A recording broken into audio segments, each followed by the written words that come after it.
This first question is asking about the primary benefit of randomization, and the answer here is C. Randomization is beneficial because it minimizes confounding. Okay, it doesn't improve patient recruitment really.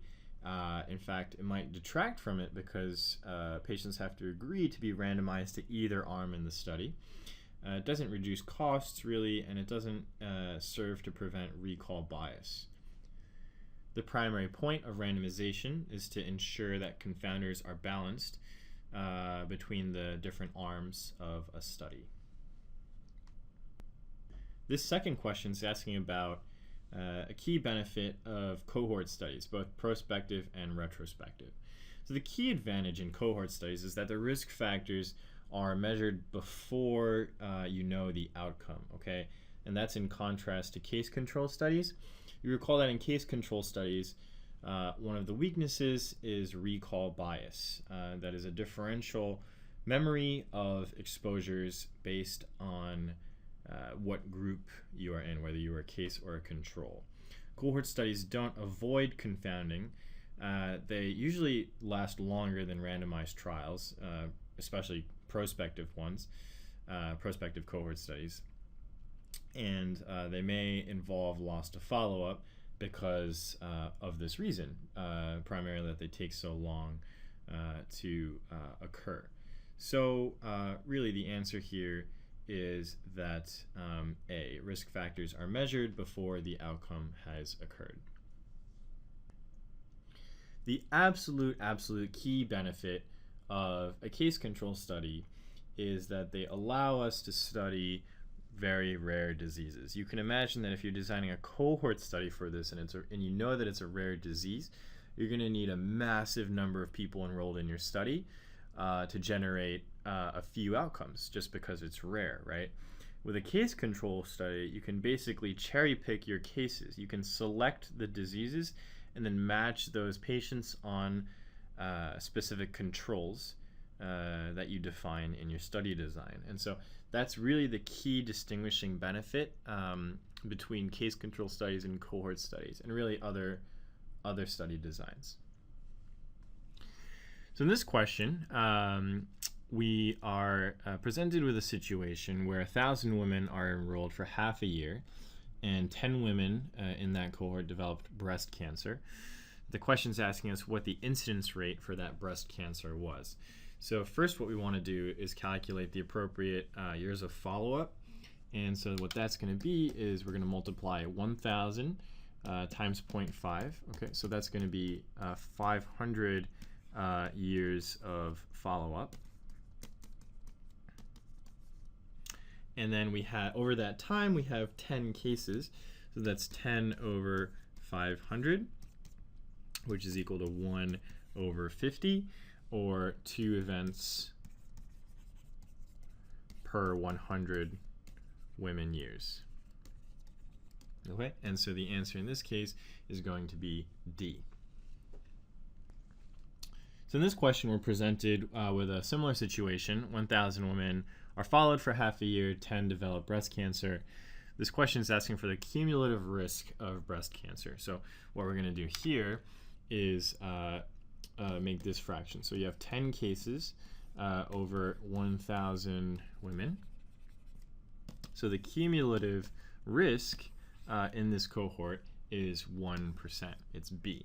So what's important to note here is that cumulative risk does not take time into account, which is why we can perform this calculation like we did. The correct answer in this case is C. The prevalence is the sort of measure of disease frequency. I guess that can be calculated from cross-sectional studies. You can't calculate the incidence rate, you can't calculate the cumulative risk, but you can calculate the prevalence from cross-sectional designs, and they're often actually used for that purpose. In case control studies, you cannot calculate disease frequency because you don't know the greater picture of the population. Because we're only selecting a certain number of cases out of an unknown amount of cases, we do not know the disease frequency. The answer to this question is true. when it's possible to calculate both the rate difference and the risk difference, the rate difference is preferred because it's a more precise measure. This statement is false. It's a little bit tricky. So the number needed to treat or harm is actually the reciprocal of the difference in disease rates, not the difference in disease risks. This statement is true. One cannot calculate risk difference, rate differences, or the number needed to treat or harm from a case control study, right? And so in a case control study, the researcher picks the cases, and so you do not know anything about the frequency of cases because your study isn't reflective of the general population. The answer to this question is C. Rate ratios and risk ratios are not always equal. So the reason for this is that risk ratios could differ if the groups being compared were followed for differing amounts of time. This is rare, but it does happen. If disease rates are identical in two groups, the cumulative risks will differ if one group is followed for longer. But again, that's sort of a rare situation in reality when that happens. This question asks, what are the odds that correspond to a risk of 60%? So if you remember what the definition of an odds is, it's simply the probability over 1 minus the probability. So if the risk or the probability is 60%, that's going to be 60% over 1 minus 40%, and that is going to be equal to B 3 over 2. So this question presents us with a situation. If 40% of a treated group has a positive response versus just 10% of the placebo group, what is the risk ratio and what is the odds ratio? So the risk ratio is the more straightforward one to calculate here. It's giving us a probability of 40% having a positive response in the treated group versus a probability of 10% here. So that's just going to be 4. The odds ratio, right, if you remember, the odds is defined as P over 1 minus P. So that's going to be, let's say 40% over 60%, so 100% minus 40%, divided by 10% over 90%. That is going to give us 6. So the answer here is B. The next question is asking us which of the following is not a measure of relative risk, and the answer here is D, number needed to treat. Everything else is a ratio, okay? So everything else is a measure of relative risk. It's a relative risk against some reference group. And so the answer here is D. Number needed to treat is not a measure of any relative risk. So this question is a bit tricky. So let's talk it through. So in a cross-sectional study about sleep quality and duration and hypertension, researchers found that about 25% of normal sleepers had hypertension. They also found that insomniacs were significantly more likely to have hypertension than normal sleepers. The odds ratio for this association was 5.12, and it's asking us to pick the correct statement. So the correct statement here is C. Insomniacs with short duration have a 5-fold higher odds of having hypertension, which corresponds to a 2.5-fold higher risk. And the calculation for that will be shown on your screen. So that's RR for relative risk equals 5.12. That's the odds ratio times 1 minus 0.25 plus 0.25 times 5.12. Okay. So 5.12, right, is the odds ratio. 0.25 represents the probability in the reference group that's given in the question stem when it says that researchers found about 25% of normal sleepers had hypertension. So using this formula, we can calculate that the relative risk is about 2.5. You can rule out option D because of this. And you can rule out A and B because odds ratios give relative changes in odds and not risk.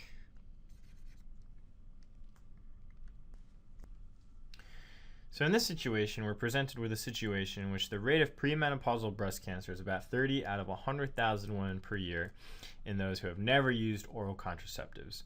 one study estimated that the relative risk of breast cancer for users versus non-users is approximately 1.2. What is the corresponding absolute rate difference?